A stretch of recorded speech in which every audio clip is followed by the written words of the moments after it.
بسم الله الرحمن الرحيم الحمد لله رب العالمين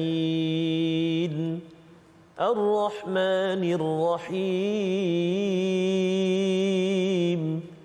مالك يوم الدين إياك نعبد وإياك نستعين اهدنا الصراط المستقيم صراط الذين أنعمت عليهم غير المغضوب عليهم ولا الضالين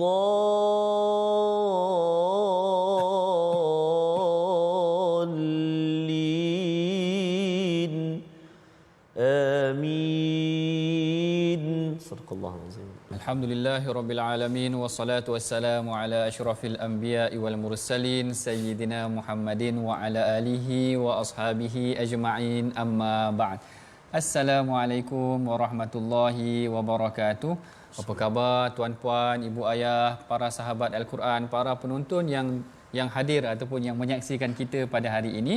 Mudah-mudahan semuanya berada dalam keadaan yang sihat sejahtera, yang dinaungi oleh rahmat Allah Ta'ala, kerana orang yang menghayati Al-Quran ini, orang yang seronok membaca Al-Quran ini, mereka pada hakikatnya dekat dengan Allah Ta'ala. Kita ataupun saya teringat kisah Usaid bin Khudair yang dikatakan membaca Al-Quran sehingga didatangi kepadanya oleh para malaikat yang diperhatikan dalam bentuk yang lain.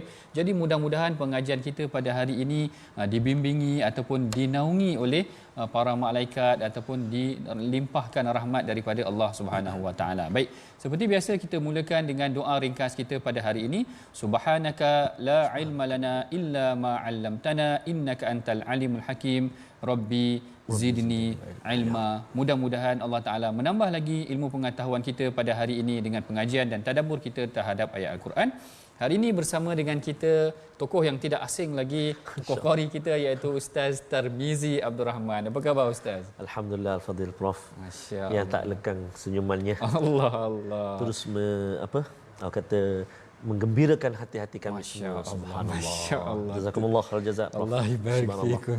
Terima kasih Ustaz Tarmizi kita pada hari ini, insya-Allah. Saya dan Ustaz Tarmizi insya-Allah hari ini akan bersama-sama, kita akan berusaha untuk bertadabbur masuk kepada halaman yang ke-557, iaitu perbincangan mengenai tentang surah At-Taghabun, yang mana semalam kita dah bincangkan sedikit mengenai tentang apa yang dimaksudkan dengan taghabun, iaitu hari kerugian. Pada hari kiamat nanti siapa golongan yang rugi, Allah Ta'ala mulakan dengan tasbih, Allah Ta'ala ingatkan tentang kaum terdahulu dan sebagainya. Hari ini kita akan masuk lagi perbincangan mengenai tentang hari taghabun ataupun mengenai tentang surah Taghabun ini, bermula ayat yang ke-10 hingga ayat yang ke-18. Sebelum kita masuk kepada perbincangan kita, seperti biasa kita bacakan dahulu sinopsis pengajian ataupun surah Taghabun ini, iaitu pada ayat yang ke-10 kita akan melihat mengenai tentang pendusta ayat-ayat Allah akan kekal dalam neraka, manakala ayat yang ke-11 hingga 13 segala sesuatu sesuai dengan qada dan qadar Allah Subhanahu Wa Taala. Manakala ayat yang ke-14 pula kita akan melihat kepada peringatan agar berwaspada terhadap fitnah pasangan hidup, anak dan harta. Manakala ayat 16 hingga ayat yang ke-19 kita akan melihat kepada perintah Allah supaya kita bertakwa, berinfak dan pinjaman yang ikhlas. Ini adalah sinopsis perbincangan kita pada hari ini daripada halaman 557. Banyak perbincangan yang kita akan tengok hari ini. Ada beberapa topik penting yang mungkin kita sempat perincikan ataupun kita akan bincangkan pada hari ini. Sebelum kita memulakan pengajian kita, seperti biasa, tuan-puan, ibu ayah, hadirin hadirat, para penonton yang dirahmati Allah, mudah-mudahan kita boleh sama-sama baca ayat yang akan dibacakan bersama, dibimbing oleh Ustaz Tarmizi nanti, bermula daripada ayat yang ke-10 hingga ayat yang ke-14. Boleh Ustaz? Boleh, insya-Allah. 10 hingga 14. Baik, terima kasih Al-Fadhil. Bahagia Al-Fadhil Profesor Madya Dr. Ahmad Sanusi Azmi. guru kita, pembimbing kita, penyampai ilmu kita pada hari ini, juga buat ayah anda dan bonda, tuan-tuan dan puan-puan, sahabat-sahabat Al-Quran, sahabat-sahabat My Quran Time. Assalamualaikum warahmatullahi taala wabarakatuh. Alhamdulillah wassalatu wassalamu ala Rasulillah wa ala alihi wa sahbihi wa man walah wa ba'da. Kita berada di halaman yang ke-557, mengakhiri hari ini surah At-Taghabun. Surah demi surah, halaman demi halaman kita lalui. Banyak yang kita pelajari, banyak yang kita baca. Moga-moga ianya semua menjadi bekal, menjadi bekalan kita untuk bertemu dengan Allah Subhanahu wa taala nanti. Amin ya rabbal alamin. Untuk permulaan ini, tuan-tuan dan puan-puan, ibu-ibu, ayah yang dikasihi Allah Subhanahu wa taala sekalian, kita nak bacakan ayat yang ke-10. Ayat yang ke-10 sehingga ayat yang ke-14. Jadi untuk permulaan ini, mari kita baca dengan bacaan murattal sikah, insya-Allah. A'udzu billahi minasy syaithanir rajim.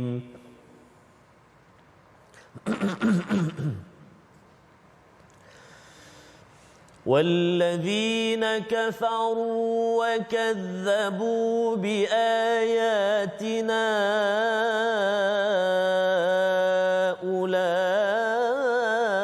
أولئك أصحاب النار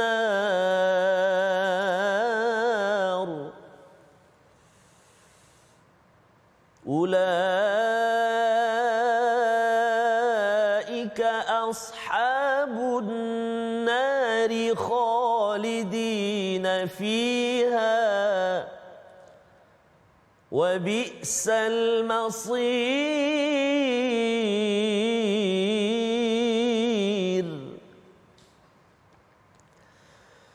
ما أصاب من مصيبة إلا بإذن الله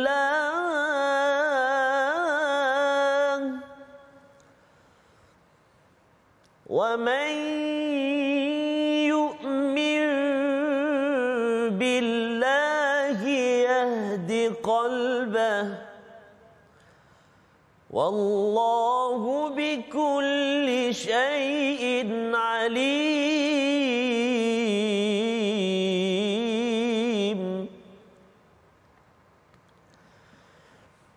وأطيعوا الله وأطيعوا الرسول فإن توليتم فإنما على رسولنا البلاغ المبين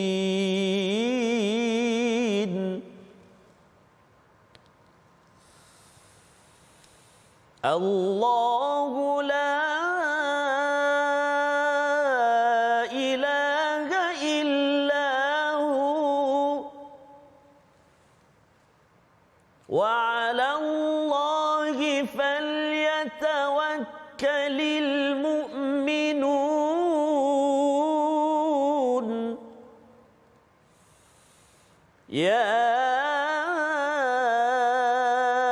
أيها الذين آمنوا إن من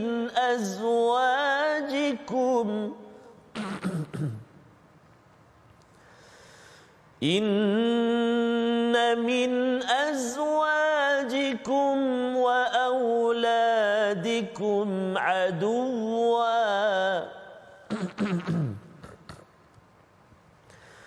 إن من أزواجكم وأولادكم عدوا لكم فاحذروهم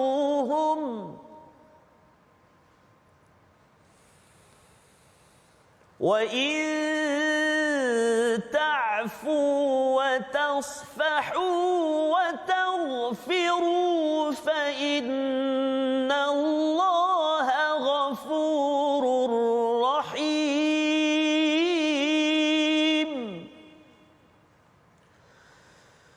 وإن تعفوا وتصفحوا وتغفروا فإن الله غفور رحيم صدق الله العظيم. Sadaqallahul Azim. Dan pada ayat yang ke-10 Allah Ta'ala menegaskan, dan orang-orang yang kafir serta mendustakan ayat-ayat keterangan kami, merekalah ahli neraka, kekallah mereka di dalamnya dan itulah seburuk-buruk tempat kembali. Dalam ayat yang ke-10 ini, kalau tuan-puan masih lagi ingat, perbincangan kita yang semalam menceritakan mengenai tentang golongan-golongan ataupun solusi yang Allah Ta'ala berikan kepada kita, bagaimana kita nak menangani ataupun bagaimana kita nak mendapatkan kejayaan, bukan kerugian pada hari kiamat, iaitu dengan kita memperbanyakkan amal soleh dan kita menjadikan Al-Quran sebagai bimbingan. Fa aminu billahi wan nuri wa rasulihi wan nuril ladzi anzalna. Allah Ta'ala ingatkan supaya kita menjadikan Al-Quran sebagai bimbingan dan melakukan amal soleh. Kemudian dalam ayat yang ke-10 ini Allah Ta'ala mengingatkan mereka yang kufur kepada nikmat Allah Ta'ala, mereka yang kufur kepada ayat-ayat Allah Ta'ala, maka mereka akan kekal di dalam neraka. Ini adalah satu tempelak ataupun amaran kepada orang Quraisy yang mana mereka mempermain-mainkan ayat Allah Ta'ala, memperolok-olokkan. Memperolok-olok ni kadang-kadang kena tengok betul-betul. Kita bimbang Ustaz Tarmizi hari ni, takut-takut ada orang mempermain-mainkan ayat Al-Quran. Jangan macam tu tuan-puan. Kat sini ada penegasannya yang Allah Ta'ala tegaskan, orang yang mendustakan, yang memperolokkan keterangan Allah Ta'ala, maka mereka akan kekal di dalam neraka. Dan apabila dah disebutkan mengenai tentang sifat ataupun solusi untuk mendapatkan kejayaan pada diri kita nanti pada hari kiamat, Allah Ta'ala masuk tentang apa yang menimpa diri kita di dunia ini adalah ketentuan qada dan qadar Allah Ta'ala. Allah Ta'ala kata, ma asaba min musibatin illa biiznillah. Tidak ada sesuatu pun kesusahan atau bala bencana yang menimpa seseorang melainkan dengan izin Allah Ta'ala. Baik, yang ini tentang musibah, kita kena perhatikan betul-betul bagaimana kriteria ataupun teknik Rasulullah SAW dan juga para sahabat menangani isu-isu musibah yang datang menimpa mereka. Dalam Al-Quran sebenarnya banyak contoh yang Allah Ta'ala berikan. Contoh macam Nabi Ayyub, Allah Ta'ala uji selama belasan tahun. Kita ni tuan-puan mungkin dah hidup lama, tetapi kita tak pernah terasa sakit yang macam mana Allah Ta'ala boleh berikan kepada Nabi yang terdahulu. Perhatikan kepada Nabi Ayyub apabila diuji sedemikian. Saya kadang-kadang tersentuh juga baca ayat ataupun doa tentang Nabi Ayyub ini. Apabila kita sakit, cuba kita baca doa Nabi Ayyub. Ini cuba musibah, iaitu sekiranya kita ditimpa musibah, sakit dan sebagainya, cuba baca doa Nabi Ayyub yang mana dia menyebutkan inni masaniyad-dur Rabbi inni masaniyad-dur wa anta arhamur rahimin. Wahai Tuhanku, aku ni telah ditimpa satu mudarat. Ad-dur tu tadi, wa anta arhamur rahimin. Ada dua frasa ataupun ada dua bahagian doa ini. Doa yang pertama, Nabi Ayyub mengadu, ya Allah, aku ni ditimpa sakit. Tetapi fasa ataupun doa bab yang kedua ni dia kata wa anta arhamur rahimin. Engkau adalah Maha Pengasih. Bila menyentuh tentang Maha Pengasih ini, kadang-kadang dia menyentuh tentang bagaimana nikmat yang Allah Ta'ala telah berikan kepada kita. Memang kita sakit, tetapi nikmat yang Allah Ta'ala berikan kepada kita sebelum tu kadang-kadang lebih banyak lagi daripada kesusahan yang Allah Ta'ala macam jentik sedikit buat kita agar kita mengingati Allah Ta'ala. Bahkan saya suka kata-kata seorang ulama yang mana dia menyebutkan kadang-kadang bala ataupun musibah ini adalah lebih baik daripada nikmat. Sekiranya musibah itu datang mengingatkan engkau kepada Allah Ta'ala, sedangkan nikmat itu melupakan kau kepada Allah. Yang ini kita kena pegang betul-betul tuan-puan. Apa gunanya nikmat harta banyak, duit banyak, tetapi kita lalai kepada Allah Ta'ala. Alangkah beruntungnya kalau Allah Ta'ala jentik kita seketika, bagi kita sedikit sakit supaya kita kembali mengingati Allah Ta'ala. Kita dah leka lama, Allah Ta'ala ingatkan kita dengan sedikit demam yang seketika sahaja. Mudah-mudahan kita akan kembali kepada Allah Subhanahu Wa Ta'ala. Perhatikan bagaimana yang dilalui juga oleh Rasulullah sallallahu alaihi wasallam, bukan sesuatu perkara yang mudah. yang mana yang ni banyak kali juga barangkali kita kongsikan, kesukaran-kesukaran yang dilakukan ataupun dilalui oleh Rasulullah bukan sekadar kesukaran maknanya demam, sakit begitu, tetapi dia diancam oleh kaum dia. Dia diuji dengan kaum dia dengan pelbagai ujian, lalu baginda tetap bersabar mengingatkan kita tentang bagaimana ma asaba min musibatin illa biiznillah. Segala musibah, kesusahan ini adalah ketentuan yang telah ditentukan oleh Allah Taala. Yang mana inilah yang baginda mendidik para sahabat. Saya ingat satu kisah seorang Imra'atus Sauda yang disebutkan oleh, kalau tidak silap saya, Al-Imam Bukhari ada sebutkan kisah Imra'atus Sauda ini. Imra'atus Sauda ini adalah wanita yang berkulit hitam. Wanita yang berkulit hitam yang menceritakan Saidina Abdullah bin Abbas menceritakan bahawa Rasulullah SAW satu hari pernah cakap kepada para sahabat, ala urika mar'atan min ahlil jannah. Rasulullah tanya kepada Ibnu Abbas ataupun para sahabat yang lain, hendak tak kamu kalau aku tunjukkan kamu seorang wanita daripada ahli syurga? Masya Allah. Maknanya wanita itu berjalan dan dia dah dijanjikan syurga dah. Rasulullah tanya, nak tak kau tengok wanita daripada ahli syurga? Maka para sahabat ataupun Ibnu Abbas yang meriwayatkan kisah ini menyatakan, bala ya Rasulullah, ceritakanlah kepada aku wahai Rasulullah.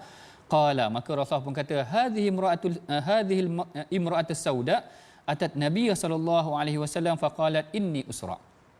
Dia kata ini ada seorang wanita yang berkulit hitam, dia pernah datang mengadu kepada Rasulullah yang dia kata inni usra, aku ada penyakit yang kadang-kadang hilang ingatan. Usra ni sama ada kadang-kadang dia sawan ataupun dia tak menguasai diri dia lupa ataupun dia pengsan, maknanya penyakit yang sawan sedemikian.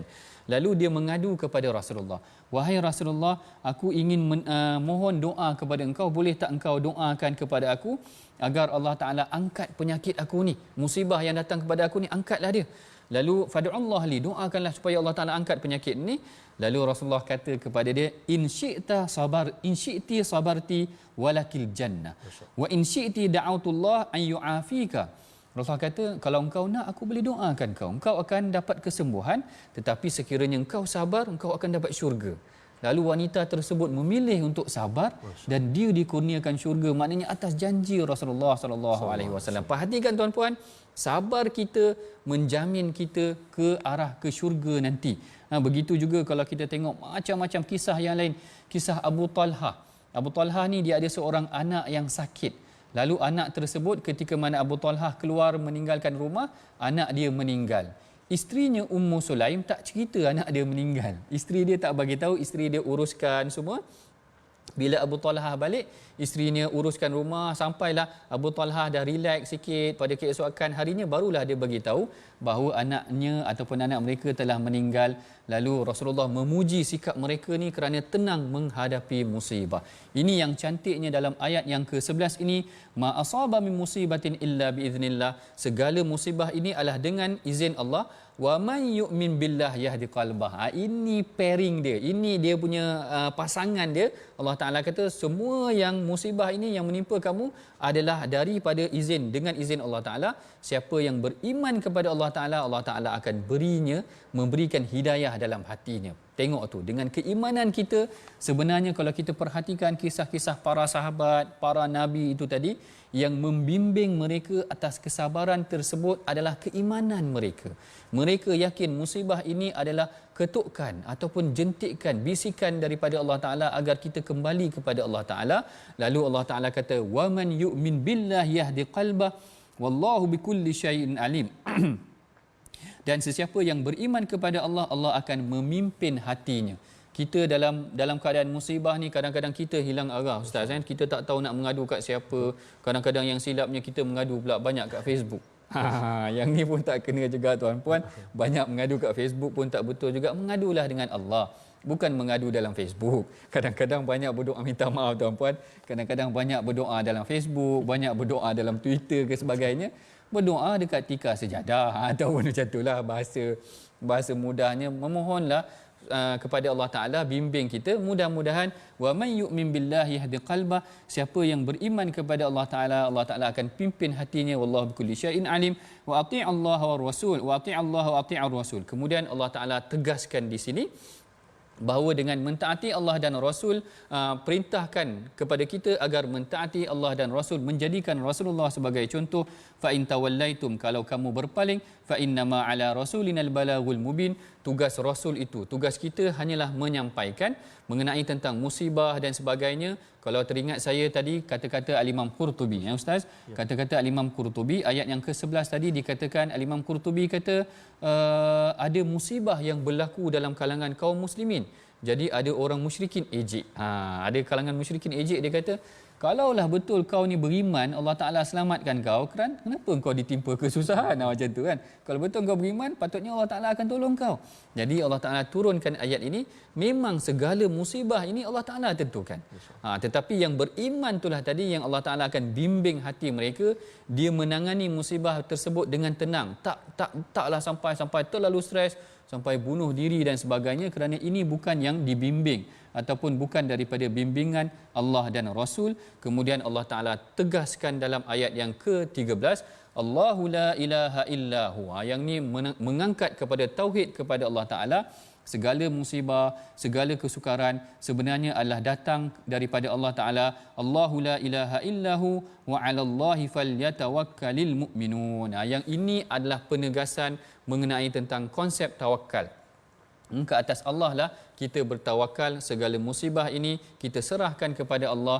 Mudah-mudahan Allah Ta'ala bantu kita, bimbing kita untuk menghadapi segala musibah kesukaran yang berlaku pada hari ini. Baik, kita masuk kepada sesi perkataan pilihan kita pada hari ini. Tuan-puan yang dirahmati Allah sekalian, hari ini perkataan pilihan kita adalah hadhira. Hadhira maksudnya adalah berhati-hati, hati-hati, waspada. Yang mana perkataan ini disebutkan sebanyak 21 kali di dalam Al-Quran. Kalau dalam surah At-Taghabun ini, ianya disebutkan dalam ayat yang ke-14 yang telah dibacakan tadi oleh Ustaz Tarmizi kita, yang mana Allah Ta'ala kata, fahdharuhum ya ayyuhallazina amanu inna min azwajikum wa auladikum aduwwan lakum fahdharuhum. Wahai orang-orang yang beriman, kadang-kadang isteri dan anak-anak boleh jadi musuh kepada kita, maka fahdharuhum, hati-hati dengan mereka. Ini adalah peringatan daripada Allah Subhanahu Wa Taala dalam surah At-Taghabun. Jangan ke mana-mana tuan-puan, kita berehat dahulu seketika. My Quran Time, baca, faham dan amal.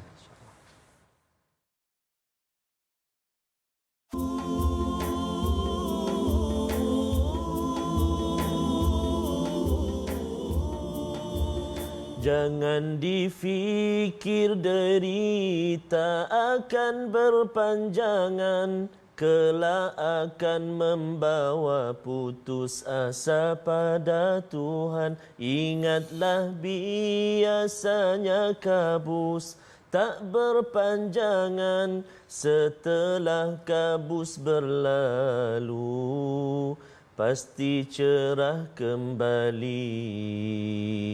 Ujian adalah tarbiyah dari Allah. Apakah kita akan sabar ataupun sebaliknya? Kesenangan yang datang selepas kesusahan, semuanya adalah nikmat dari Allah. Rabbi yassir wa la tu'assir, Rabbi tammim bil khair. Moga-moga Allah Subhanahu Wa Taala mempermudahkan segala kesusahan yang kita lalui bi barakatil Quranil Azim, dengan barakah kita senantiasa bersama dengan Al-Quran, dan Al-Quran menjadi pengubat jiwa kita. Amin ya rabbal alamin. Itulah antara sikit sebanyak daripada abang-abang intim kita tentang kehidupan, lagu kehidupan Prof ya, yang beritahu pada kita. Dan tadi pun subhanallah Prof banyak kongsikan dengan kita. Allahu akbar. Kadang-kadang betul Prof kan, dekat Facebook penuh, solat sekali je doa. Jadi ialah kena ubahlah, masya-Allah. Moga-moga kita terus memohon, mengadu, merayu kepada Allahu Rabbul Izzati. Sebelum kita menyambung bacaan kita bahagian yang kedua, mengakhiri surah At-Taghabun, kita nak singgah jap dekat ruangan tajwid. Apakah yang kita nak kongsi pada ulang kaji hari ini, iaitulah tentang huruf ta. Iaitu menjelaskan sebutan huruf ta, menjelaskan sebutan huruf ta dalam ayat yang berbaris di bawah, dalam ayat yang ke-12. A'udzubillahi minasyaitonirrajim. Wa atii'ullaha wa atii'ur rasul. Wa atii'ullaha wa atii'ur rasul. Sadaqallahul azim. Fokus kita dua kalimah wa ati'u dengan wa ati'u, dua-dua kalimah yang sama. Huruf ta kedua-dua tempat berada di baris kasrah. Seperti mana yang kita tahu, huruf ta dia banyak sifat dia. Dia ada jahar, syiddah, dia ada isti'la, itbaq, ismat, dia ada qalqalah. Dalam satu huruf tu dia banyak sifat dia. Subhanallah. Dan huruf ta ni biasanya tertukar dengan huruf apa, ibu ayah sekalian? Cuba jawab. Huruf ta, kan? Wa ati'ullaha wa ati'ur rasul. Jangan ati tu anak kita, ati. Oh, ti. Itu kawan kita. Dekat sini kena tebalkan. Contoh, jangan marah nah. Wa ati. Ti ada sifat dia. Makhraj sama dengan ta, tapi sifat dia berbeza. Wa ati, antara dia ada isti'la. Wa ati. Cuba ikut 1 2 3. Wa ati'ullaha wa ati'ur rasul. Kan? Kadang-kadang kita tertukar pula ta bagi ta. Wattini wazzaitun. Aduh, semua ta dibacanya. Jadi kena hati-hati. Bagaimana cara dia? Kita boleh semak bacaan kita, baca depan guru Al-Quran kita. Moga-moga kita berusaha untuk terus memperbaiki, menambah baik bacaan Al-Quran kita, insya-Allah taala. Selamat mencuba. Terima kasih. Wallahu alam. Silakan Prof. Baik, terima kasih Ustaz Tarmizi kita atas perkongsian mengenai tentang sebutan huruf-huruf.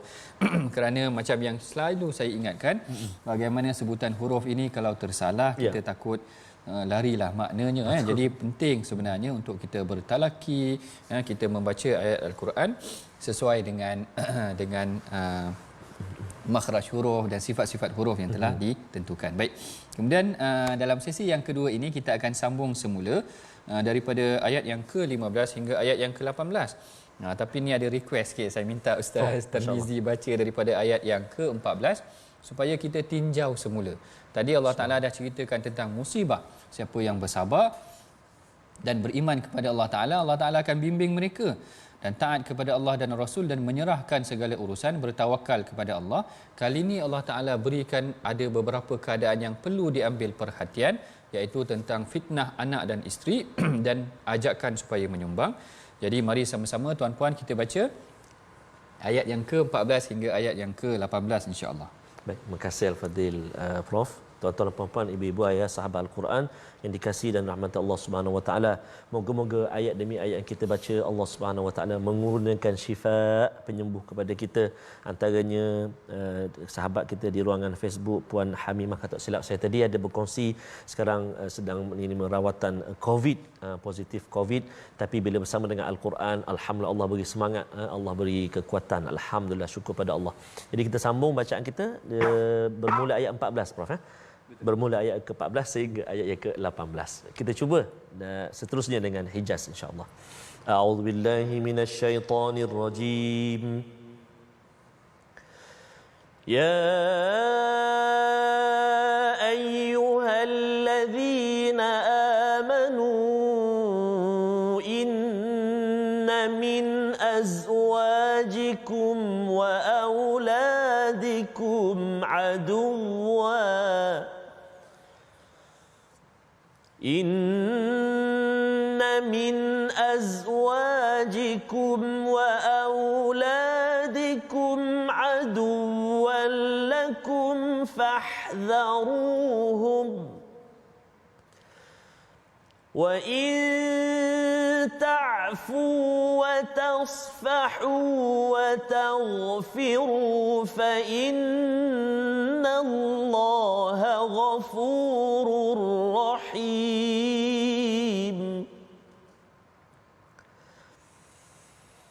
إنما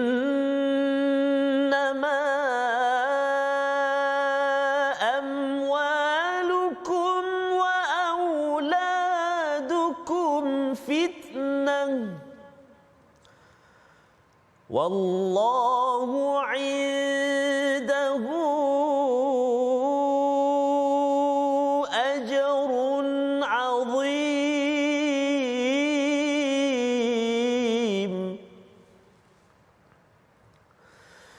Fattaqullaha mastata'tum wasma'u wa ati'u wa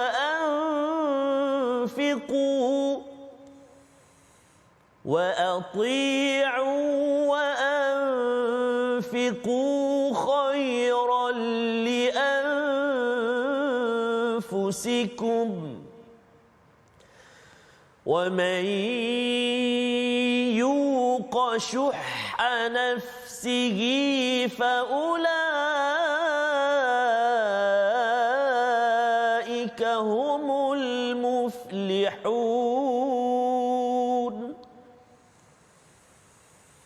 إن تقرضوا الله قرضا حسنا يضاعفه لكم ويغفر لكم. إن تقرضوا الله قرضا حسنا يضاعفه لكم ويغفر لكم والله شكور حليم.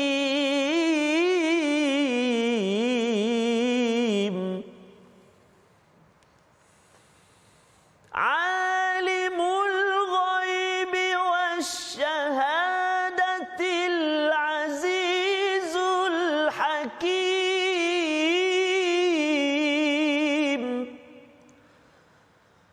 عالم الغيب والشهادة العزيز الحكيم.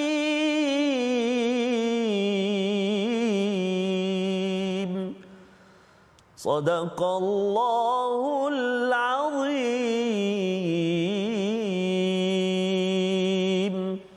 Sadaqallahul Azim. Dan pada ayat yang ke-14 Allah Ta'ala berfirman, wahai orang-orang yang beriman, sesungguhnya ada di antara isteri-isteri kamu dan anak-anak kamu yang menjadi musuh bagi kamu. Oleh itu, awaslah serta berjaga-jagalah kamu dengan mereka.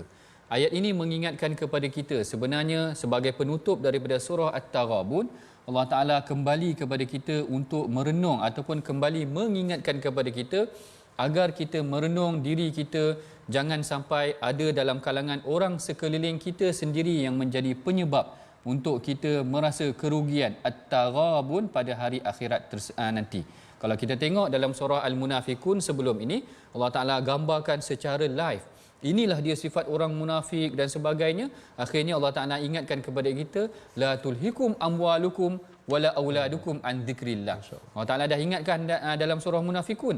Dalam penghujung surah At-Taghabun, Allah Ta'ala ingat sekali lagi. Kalau dalam Munafikun, Allah Ta'ala kata jangan sampai anak-anak dan isteri itu melekakan kamu daripada mengingati Allah.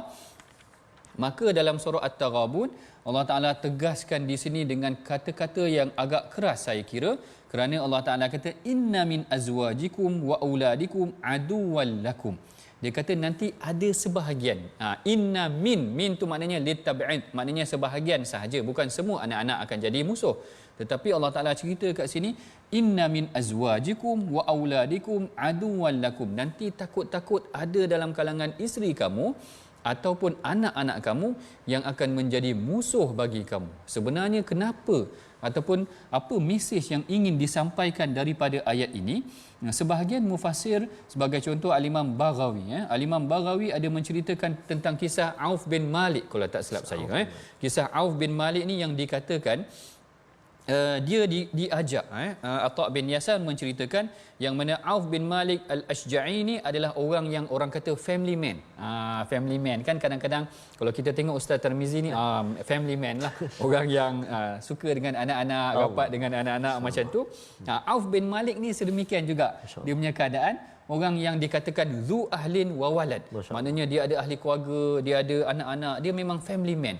Tetapi apabila wakana idza aradal ghazwu, apabila dia nak pergi berperang, bakau ilaihi waraqaquhu, maknanya anak-anak dia menangis. Dia kata, tak payah pergi perang lah, nanti kalau engkau tinggalkan kami, qalu ila man tad'una, kenapa engkau tinggalkan kami dan sebagainya. Anak-anak ini menjadi penyekat, mengikat kakinya untuk sama ada pergi hijrah, sebab dalam riwayat yang lain kata hijrah, dalam riwayat yang lain kata pergi berperang. Jadi di sinilah Allah Taala tegaskan, bimbang nanti ada anak ataupun isteri kamu apabila kamu ingin keluar melakukan sesuatu kebaikan, keluar untuk melakukan tugas dakwah. Sebagai contoh, anak kata tak payah pergilah ya, hari ni kita tak pergi lagi Langkawi, katakan macam tu, ataupun kita tak pergi lagi mana-mana berjalan, pergi berjalanlah kita. Jadi kita bimbang, maknanya elok-elok kita dah ada niat untuk melakukan sesuatu kebaikan, tiba-tiba anak-anak ataupun isteri yang menjadi penyebab menghalang sesuatu itu untuk melakukan kebaikan. Yang inilah yang disebutkan oleh Al-Imam Baghawi. Dia kata sebenarnya yang menjadi penghalang ini, dia kata yahmiluhum iyyakum ala tarkit ta'ah. Dia kata dibimbangi ada anak-anak yang membawa kepada ibu ayah ini ataupun ayah ataupun ibu ayah ini untuk tidak melakukan ketaatan. Bahkan dibimbangi juga kerana nak selamatkan anak dia melakukan perkara yang dilarang oleh Allah Subhanahu Wa Taala. Ya, dan kalau kita tengok kisah Auf bin Malik ini adalah kontradik, bercanggah dengan kisah Abu Talhah Al-Ansari. Kisah Abu Talhah ni pula lain. Kisah Abu Talhah ni dia pula beri nak pergi pegang, sampaikan dia dikatakan hidup sehingga ke zaman Saidina Uthman. Hidup ke sampai Saidina Uthman, dan Saidina Uthman kalau dalam sejarahnya, kalau tak silap saya, adalah antara khalifah yang pertama yang membangunkan armada tentera laut. Armada tentera laut. Jadi ketika zaman Saidina Uthman, Abu Talhah nak pergi perang. Dia cakap dengan anak-anaknya, jahizuni ya bunayya, persiapkan aku ni, aku nak pergi berperang. Anak-anak dia kata kat dia, ya abati, dia kata wahai ayah kami, dia kata ghazauta ma'a Rasulillah wa qad mata, dia kata engkau dah perang dengan Rasulullah dah meninggal. Wa ghazauta ma'a Abi Bakr, kau dah berperang dengan Abu Bakar dah meninggal. Wa ghazauta ma'a Umar, kau dah berperang dengan Umar. Semua peringkat ni kau dah berperang. Bila zaman Saidina Uthman ni, bagilah kami pula pergi perang. Dia kata macam tu. Tak payahlah pergi perang, tapi Abu Talhah tegas. Kalau tadi kita tengok Auf tu tadi mungkin dia berlembut sedikit, tetapi Abu Talhah Al-Ansari dia tegas. Dia kata tak, siapkan aku, dan dia pergi berperang dengan tentera armada laut kalau tak silap saya, seperti mana yang disebutkan oleh Al-Imam Ibn Kathir. Dan apabila dia menyertai perang tersebut, dia syahid ataupun meninggal di atas kapal. Tuan-puan bayangkan, meninggal atas kapal ni nak dibuat apa dengan jenazah tersebut? Nak ditanam, tidak ada tanah, maknanya sekelilingnya semua laut. Lalu para sahabat ataupun tabi'i menyimpan jenazah tersebut sehingga ke beberapa hari. Kalau tak silap saya, lebih daripada seminggu. Tetapi Allah Ta'ala kurniakan kemuliaan kepada Abu Talhah sehingga jenazahnya seakan-akan tidak terusik. Dan apabila mereka jumpa dengan tanah, mereka dapat semadikan jenazah Abu Talhah dalam keadaan Abu Talhah, maknanya jenazahnya masih lagi elok. Allahu Akbar. Ini kemuliaan yang Allah Ta'ala angkat bagi orang yang mengangkat Allah dan Rasulnya. Yang ini yang Allah Ta'ala ingatkan kepada kita, ya ayyuhallazina amanu inna min azwajikum wa auladikum aduwwan lakum fahdharuhum. Wahai orang yang beriman, Allah Ta'ala ingatkan juga kepada orang yang beriman. Maknanya dia nak tegur, kadang-kadang ada juga orang beriman mungkin melakukan kesalahan sedemikian. Bimbang, hati-hati, perhatikan anak dan isteri, jangan sampai mereka ini melakukan ataupun menyekat kita daripada melakukan kebaikan, kerana dibimbangi ada dalam kalangan mereka yang menjadi musuh buat diri kita sendiri. Fahdharuhum, berhati-hatilah dengan mereka. Wa in ta'fu wa tasfahu wa taghfiru fa innallaha ghafurur rahim. Dan kalau kamu memaafkan mereka dan tidak memarahi mereka serta mengampunkan kesalahan mereka. Yang ni Allah Ta'ala suruh bukanlah kita marah-marah ataupun bertegas terlalu kasar, tetapi berbincang, memaafkan mereka dan bersama-sama kita, sebab kita nak masuk syurga ni semua sekeluarga. Bukan kita seorang je nak masuk syurga, tetapi kita nak anak-anak kita masuk syurga, isteri kita masuk syurga, dan seluruh ahli keluarga kita masuk syurga. Kita saling memaafkan mereka, menasihati mereka dan mengajak mereka sama-sama melakukan kebaikan. Saya teringat ada, kalau tak silap dalam riwayat Abdul Razak, ada menceritakan tentang seorang sahabat Nabi yang bila anak dia balik, dia akan tanya, sallaita ma'ana, apakah engkau sempat solat jemaah dengan kami? Tengok ayah tu berperanan mengingatkan anak dia tentang solat. Sallaita ma'ana, apakah engkau sempat solat jemaah dengan kami?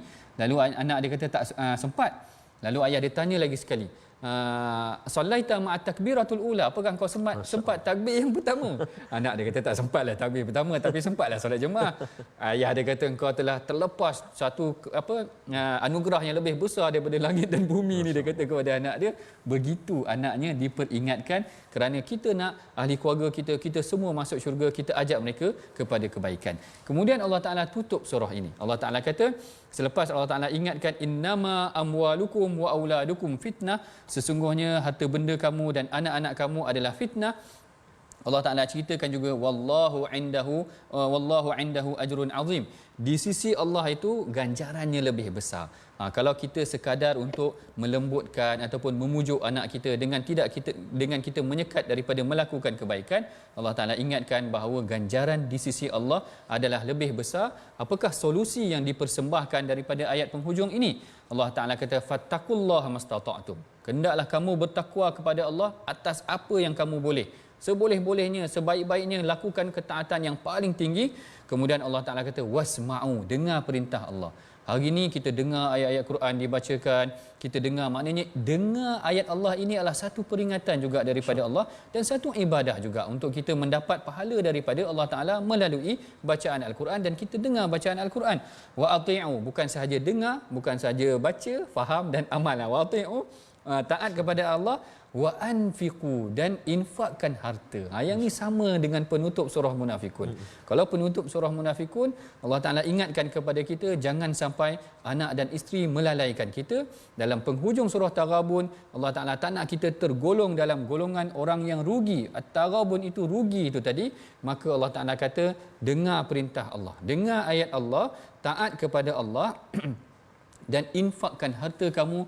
Kerana kita dah bincang dah sebelum ni tuan-puan, sedekah ini ganjarannya sangat besar. Walaupun sedikit, konsisten, dia akan mendapat ganjaran yang tidak terhingga. Boleh menghapuskan dosa, yudha'af, boleh berlipat kali ganda pahala seseorang, boleh menjauhkan seseorang daripada neraka. Maknanya tiga ini telah cukup untuk kita menggambarkan tentang pentingnya ganjaran ataupun kelebihan sedekah ni. Tadi saya sebenarnya nak masuk kisah Abu Dahdah sebab ada perkataan wa may yuqridullah qaradan hasanan qadran hasadan, ni ada kisah Abu Dahdah. Tapi masa mencemburui kita tuan-puan. InsyaAllah kalau ada rezeki kita akan sembang lagi tentang kisah Abu Dahdah yang menyumbangkan kebun dia kepada Rasulullah sallallahu alaihi wasallam. Kita perhatikan tuan-puan apa yang telah kita pelajari daripada hari ini dan apakah resolusi yang boleh kita amalkan, yang kita ambil daripada halaman 557, iaitu yang pertama, yakin dengan ketentuan qada dan qadar, segala musibah adalah ditentukan oleh Allah. Yang kedua, amanah dalam menyampaikan tugas dengan bersungguh-sungguh, dan yang ketiganya, didik ahli keluarga dengan sikap tegas dan pemaaf. Itulah dia tuan-puan pengajaran solusi yang boleh kita pelajari daripada hari ini. Mudah-mudahan Allah Taala merahmati kita. Amin. Dan bagi memberkati pengajian kita pada hari ini, kita sama-sama tadah tangan berdoa, mudah-mudahan Allah Taala merahmati kita yang akan dibacakan oleh Ustaz Tarmizi kita. Terima kasih kepada Prof. A'udzubillahi minasyaitonirrajim. Bismillahirrahmanirrahim. Alhamdulillahi rabbil alamin. Wassalatu wassalamu ala ashrafil anbiya'i wal mursalin wa ala alihi wa sahbihi ajma'in. Allahumma ya Allah wa ya Rahman wa ya Rahim. Ampunilah dosa-dosa kami ya Allah. Ampunilah dosa ibu dan ayah kami, ibu dan ayah mertua kami, muslimin dan muslimat. Birahmatika ya arhamar rahimin. Ya Allah wa ya Rahman wa ya Rahim. Jadikan kami anak-anak yang saleh dan salihah, penyejuk mata memandang buat ibu dan ayah kami ya Allah. Jangan kau jadikan kami ini anak-anak yang menjadi fitnah buat ibu dan ayah kami.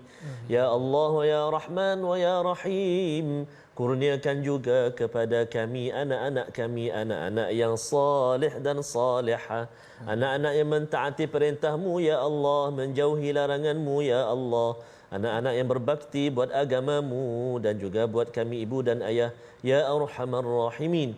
Ya Allah ya Rahman wa ya Rahim, jadikan anak-anak kami anak-anak yang celik Al-Quran, anak-anak yang mampu membaca Al-Quran, memahami dan mengamalkannya. Jangan kau jadikan anak-anak kami anak-anak yang jauh daripada Al-Quran. Wa sallallahu ala sayyidina Muhammadin an-nabiyil ummi wa ala alihi wa sahbihi wa baraka wa sallam. Walhamdulillahi rabbil alamin. Taqabbalallahu minkum minna minkum taqabbal ya karim. Moga-moga Allah SWT menerima doa kita dalam majlis Al-Quran yang penuh barakah ini, dan juga marilah kita terus aktifkan akaun infak kita. Tadi pun kita belajar banyak sekali disebut, dikongsikan oleh Al-Fatih Prof. Jom kita sama-sama dalam gerakan Al-Quran, wakaf dan juga infak untuk ummah, tabung Al-Quran. Moga-moga kita dapat terus bersama menyebarkan Al-Quran, menghidupkan masyarakat bersama dengan Al-Quran, mewarnai kehidupan kita petunjuk dan hidayah daripada Allah Subhanahu Wa Taala bersama dengan Al-Quran. My Quran Time hari ini berlabuh seketika. Jangan lupa untuk ikuti siaran ulangan pada malam ini dan juga pada pagi besok. Dan juga besok kita akan bertemu bersua dengan surah yang baru, surah At-Talaq. Masya-Allah. Menarik. Jumpa besok. Assalamualaikum warahmatullahi wabarakatuh. My Quran Time, baca, faham dan amal. Terima kasih, Prof.